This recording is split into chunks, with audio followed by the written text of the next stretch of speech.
என்னைக்குமே பேணி பாதுகாத்து பக்குவமா தெய்வமா நம்ம வச்சுக்கிடணும். ஆமா வச்சுக்கிட்டா அதுதான் கடவுள் நாமளுக்கு கொடுக்கக்கூடிய கடமை.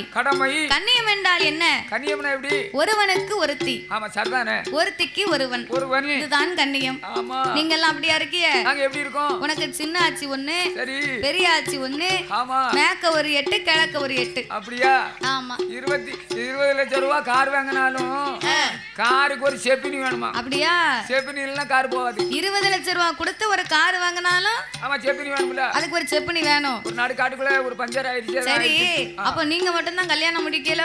ஆமா. நாங்கெல்லாம் கல்யாணம் முடிக்கல. ஆமா, ஆம்பளை தான் முடிப்பாங்க. அப்படியா? ஆமா. அப்போ நீங்க கல்யாணம் முடிக்கும் போது நினைச்சத மாதிரி என்ன? நாங்க இங்க இருக்க பொம்பளை அத்தனை பேர் நம்ம நினைச்சோம்னா இவருக்கு எது என்ன?